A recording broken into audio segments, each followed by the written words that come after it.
Price the Lord. நான் உங்கள் brother Stephen. நீங்கள் நல்லா இருப்பீங்க, நீங்கள் சுகமாக இருப்பீங்க, நீங்கள் குடும்பத்தோடு சம்பூர்ண வாழ்வீர்களாக. ஆண்டவரும் அருமை போதும் ரட்சகருமான இயேசு கிறிஸ்துடைய இனிய நாமத்தினாலே, அவருடைய நாமத்தில் இந்த நாளில் உங்களை நான் ஆசீர்வதிக்கிறேன். நீங்கள் ஆசீர்வாதமாக இருப்பீர்கள். ஹல்லேலூயா. நம்ம தொடர்ந்து நியாயப்பிரமாணத்தில் உள்ள 10 கற்பனைகளை குறித்து நாம் கட்டளை குறித்து தியானித்து கொண்டு வருகிறோம். இன்று கடைசி கட்டளை, 10ஆம் கட்டளை வாசிக்கலாம். யாத்ராகம் 20ஆம் அதிகாரம் 17ஆம் வசனத்தை வாசிக்கிறேன். பிறனுடைய வீட்டை இச்சையாது இருப்பாயாக. பிறனுடைய மனைவியையும் அவனுடைய வேலைக்காரனையும் அவனுடைய வேலைக்காரியையும் அவனுடைய எருதையும் அவனுடைய கழுதையும் பின்னும் பிறனுக்குள்ள யாதொன்றையும் இச்சையான் இருப்பாயாக. தேவனாகிய கர்த்தர் இந்த கட்டளை கொடுக்கும்போது தெளிவாக சொல்கிறாரு, பிறன்னா நம்முடைய சகோதரன். தனிப்பட்ட முறையில் அவனுடைய வாழ்க்கையை நீ இச்சிக்காத. ஒருவன் நல்லா இருக்கிறத பார்த்துட்டு நீ இச்சை கொள்ளாதே. அங்கே சொல்கிறாரு, மனைவி, பிறனுடைய மனைவி, பிறனுடைய மனைவியுடைய வேலைக்காரர்கள், வேலைக்காரிகள், அவன் பயணம் செய்யும் எருதுகள், அவனுடைய கழுதை, பின்னும் பிறனுக்குள்ள அவன் சவதித்து வைத்த எல்லா பொருளை பார்த்து மற்றவர்களை இச்சிக்கக்கூடாது என்பதற்காக. அதாவது என்ன சொல்ல வர்றாருன்னா, ஒருவன் நல்லா இருக்கிறான்னா அவனை போற்று ஆசீர்வதி, அதை பார்த்து இச்சியாத. இச்சை அப்படின்னு சொல்ல பார்த்தீங்கன்னா அது ஒரு வகையான அபகரித்தல்னு கூட சொல்லலாம். இச்சைன்னா பாவம்னு கூட சொல்ல. இச்சைனால்தான் பாவம் வரும், பிறகு பார்க்க போகிறோம் இல்லையா? இப்படி அநேக இச்சைக்கு அநேக காரியங்கள் சொல்லலாம். இச்சை ஒரு மனிதனுக்குள்ளே வந்துச்சுன்னா அது பாவத்தை கொண்டு போய் விட்டுவிடும். நன்றாக கவனிக்க, தேவனுக்கு பிரியமானவர்களே, அந்த கட்டளை அவர் கொடுக்குறார். அப்போது நம்ம சொல்கிறோம், நாங்களாம் இச்சையாக இருக்கிறோமா, இந்த கடலை கடைபிடித்து ஆகணுமானா நிச்சயமாக நாம் கடைபிடித்தது ஆக வேண்டும். ரோமர் புத்தகத்தில் திரு பவுல் அடிகிறார் இதுக்கு விளக்கத்தை கொடுக்கிறார். ரோமர் 7ஆம் அதிகாரத்தில் 7ஆம் வசனம் விதமாய் சொல்லுகிறது, ஆகையால் என்ன சொல்லுவோம், நியாயப்பிரமாணம் பாவமோ? அல்லவே, பாவம் இன்னதென்று நியாயப்பிரமாணத்தில் நான் அறிந்ததை அன்றி மற்றபடி அறியவில்லை. இச்சையாது இருப்பையாக என்று நியாயப்பிரமாணம் சொல்லாமல் இருந்தால் இச்சை பாவம் என்று நான் எப்படி அறியாமல் இருப்பேனும்? என்ன சொல்ல வருகிறார் தெரியுங்களா? நியாயப்பிரமாணத்தில் இச்சை என்பது ஒரு பாவம்னு சொல்லிடுறார். இஸ்ரவேல் மக்கள் எந்த பொருள் மேலே இச்சை கொள்ளக்கூடாது, கர்த்தருக்கே நம்பி இருக்கணும், கர்த்தரையே நம்பி, கர்த்தர் கொடுக்குற பொருளை கர்த்தருக்குள்ளே ஆசீர்வாதத்தை வைத்து தான் வாழ வேண்டும் என்று அங்கே கட்டளை எழுதப்பட்டது. இஸ்ரவேல் மக்களுக்கு மாத்திரமல்ல, கிருபையின் காலத்தில் வாழ்கிற நமக்கு அந்த கட்டளையே. நியாயப்பிரமாணத்தில் இச்சை பாவம்னா நமக்கு அது பாவம் தான், இச்சிக்கக்கூடாது. அதனால தான் இன்றைக்கி இச்சை, கடைசியான அந்த இச்சை குறித்து நாம் தொடர்ந்து தியானித்து கொள்ள போகிறோம். நல்லா கவனிங்க தேவ பிள்ளைகளை, கவனிங்க. அந்த இச்சை என்பது ஒரு வகை பேராசை, பொருளாசை அப்படின்னு கூட நம்ம சொல்லலாம். பாருங்களேன்,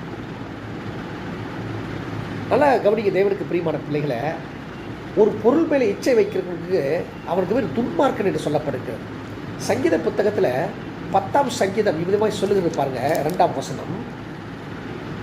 துன்மார்க்கன் தன் உள்ளம் இச்சித்ததை பெற்றதினால் பெருமை பாராட்டி பொருளை அபகரித்து தன்னைத்தான் போற்றி கர்த்தரை அசட்டை பண்ணுகிறான். அப்போது இச்சை இன்னொரு பொருள் மேலே, இந்த பொருள் எனக்கு கிடைக்கணும், இந்த பொருளை அபகரிச்சுக்கணும், இந்த பொருளை எடுத்துக்கணும், இந்த பொருளை திருடிக்கணும் அப்படின்னு சொன்னால் அதுக்கு பேர் அபகரித்தல். அவனுக்கு பேர் துன்மார்க்கன். அவன் தேவனை அசட்டை பண்ணுகிறான். நல்லா கவனிங்க, அசட்டை. யார் அசட்டை பண்ணுவான்? ஒரு பொருள் மேலே தேவனை விட்டு இன்னொரு பொருள் மேலே இச்சை வைக்கிற மாதிரி அவன் அசட்டை பண்ணப்பட்டான். கர்த்தரை அசட்டை பண்ணுகிறான்.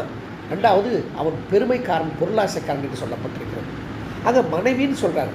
வேதம் சொல்லுகிறது மல்லிகா 2:15, ஒரே கணவன் ஒரே மனைவி தான். அதாவது கர்த்தர் அங்கே சொல்லப்பட்ட வார்த்தைகளை பார்க்குறோம். தேவன் ஒருவனை எல்லாமே படைத்தார். ஏன் ஆதாம் ஒருவனை படைத்தார், ஒருவன் ஒருத்தி படைத்தார்? இச்சை கொள்ளக்கூடாது என்பதற்காக.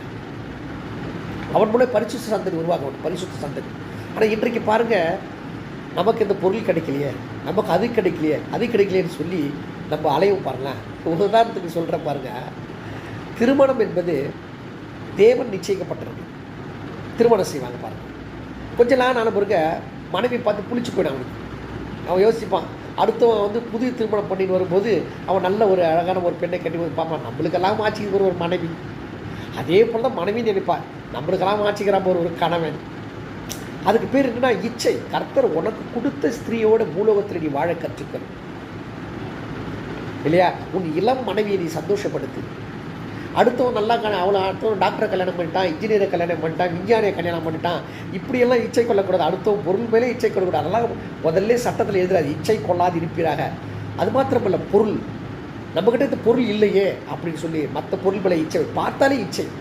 மத்திய புத்தகத்தில் 5ஆம் அதிகாரத்தில் கர்த்தர் சொல்லுகிறார் 28ஆம் வசனத்தில், ஒரு ஸ்திரீயை நீ இச்சையோடு பார்த்தானா அவனோட விபச்சாரம் செய்தாய் இச்சை. அடுத்த மனைவியை நீ இச்சையோடு பார்த்தா தங்கச்சின்ற முறையில் பார், என் சகோதரின்ற முறையில் பார், அதை விட இயேசு கிறிஸ்து சரீரம் என்ற முறையில் நீ பார். அப்படி பார்த்தா அது இச்சை கிடையாது.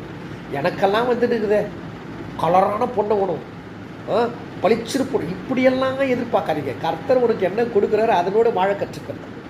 ஏவல் அல்லேலூயா. அடுத்த மனைவி மேலே கண் வச்சு பார்த்தா அதுக்கு பேர் இச்சை, பாவம் என்று அர்த்தம். சரி போகட்டும். ஸ்திரீகளை நம்ம சகோதரில் எடுத்துங்க, பொருட்கள் மேலே இச்சை. அவங்க வீட்டில் ஃப்ரிட்ஜ் இருக்குது, அவங்க வீட்டில் அந்த அவ்வளோ பெரிய டிவி இருக்குது, இவங்க வீட்டில் இவ்வளோ பெரிய டிவி இருக்குது.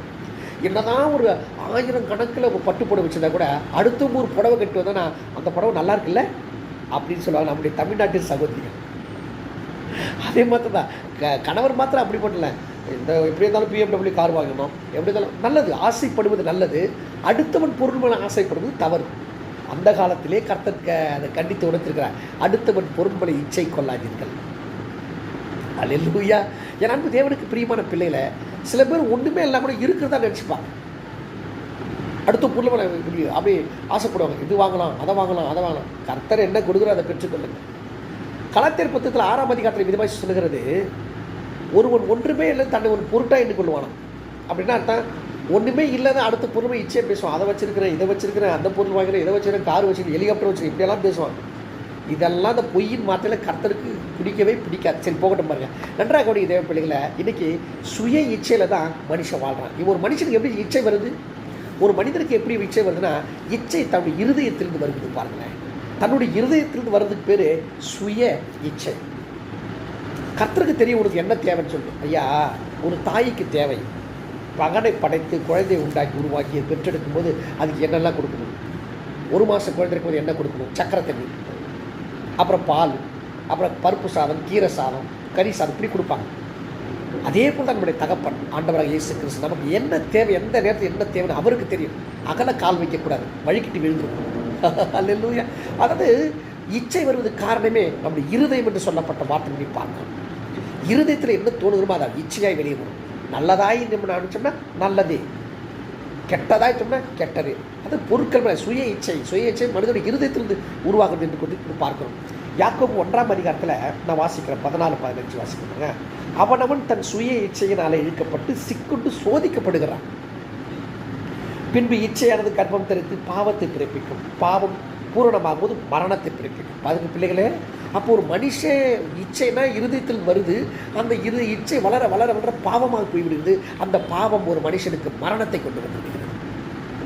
அப்போ ஒரு பொருள் மேலே நீ இச்சை வச்சுன்னா மரணம். ஐயா, நான் ஒரு பொருள் மேலே ஆசை வைக்கக்கூடாது, ஆசை வைக்கலாம்.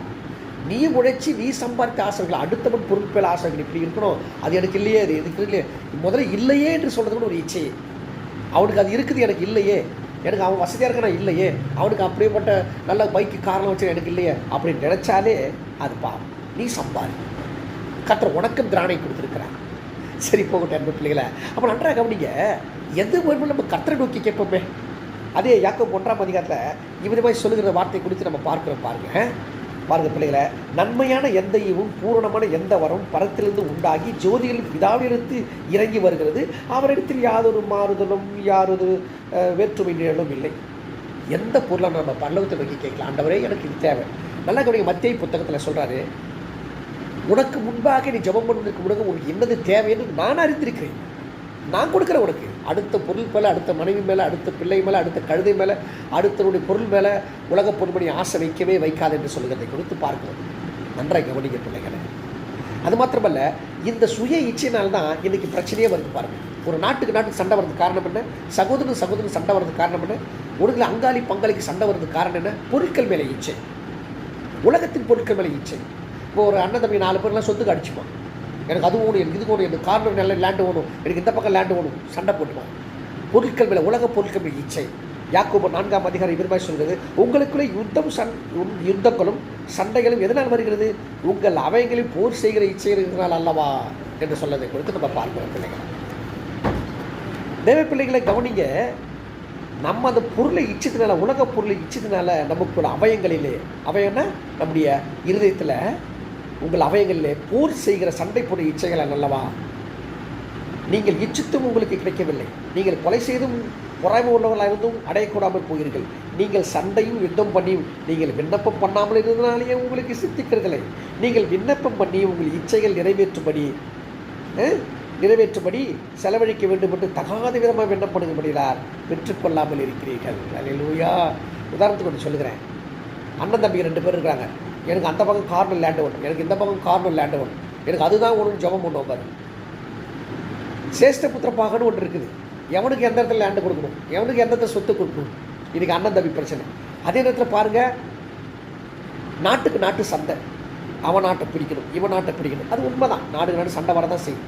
அதில் கூட உங்களால் போர் செய்கிறீங்க, இச்சையால் போர் செய்கிறீங்கன்னு சொல்லுவாங்க.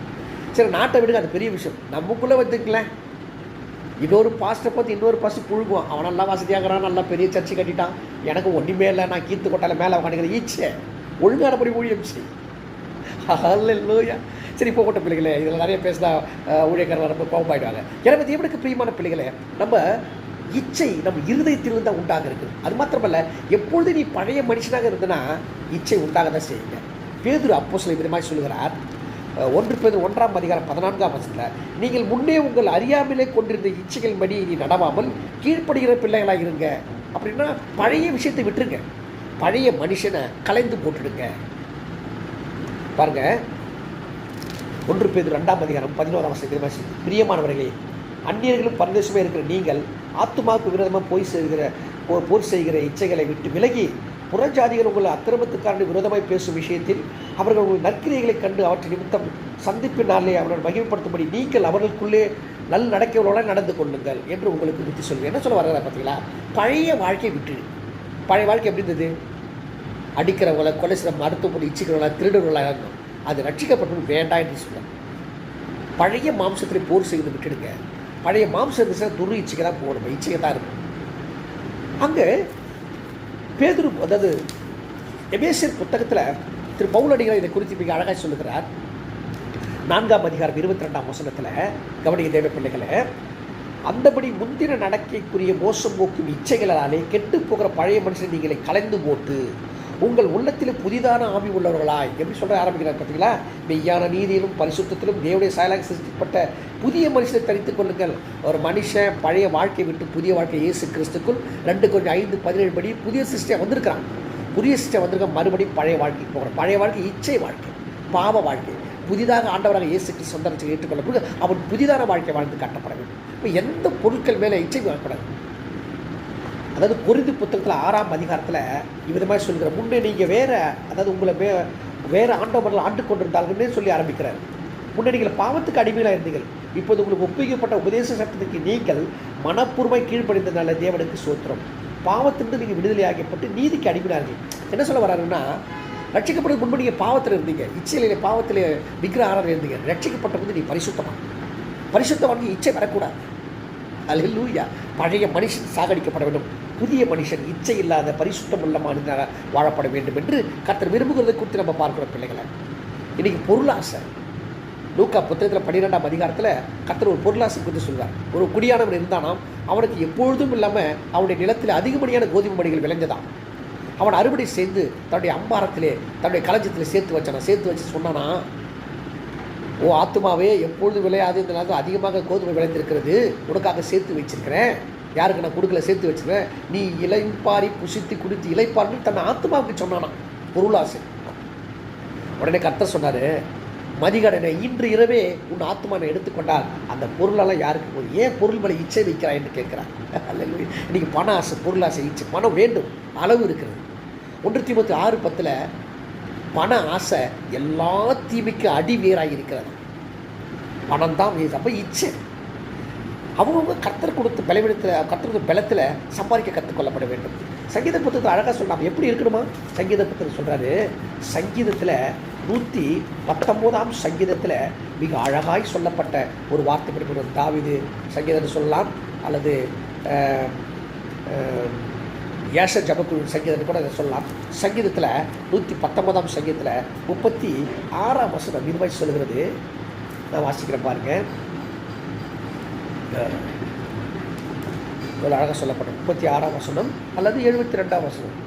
அநேகர், அதாவது 36லேருந்து 72 அதாவது 36லேருந்து 72 வரைக்கும் இந்த பொருள் கட்டக்கூடிய ஆசீர்வாதம் இச்சையில் எப்படி இருக்குது அப்படி இருக்கக்கூடாது, அதெல்லாம் தூக்கி போட்டுட்டு அநேகமாயிரம் பொன் வெள்ளியை பார்க்கல நீர் விளிம்பன வேதமே, நீர் விளிம்பன கொடுத்த வேதமே எனக்கு நலம் என்று சொல்வதை கொடுத்து பாருங்கள்.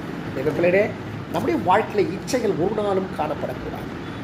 கடைசியாக என்ன சொல்ல வருகிறார் பார்த்தீங்கன்னா, நீங்கள் முன்ன பாவத்தில் கடந்தீங்க, பாவத்தில் இருக்கும்போது, அதாவது ரோமர் 6:12 வாசிங்க, நீங்கள் பாவத்தில் இருந்தீங்க, நியாயப்பிரமாணத்திலிருந்து பாவத்தை கடந்தீங்க, அதனால் கனி கொடுக்குறவங்களாக நீங்கள் இல்லை, இச்சையின் கனி கொடுக்கலாம் இருந்தீங்க. ஆனால் இப்போ ரட்சிக்கப்பட்டு நீங்கள் தேவனுக்கு கனி கொடுக்குற பிள்ளைகளாக வாழுங்கள் என்று சொல்கிறது வந்து பார்க்கணும்.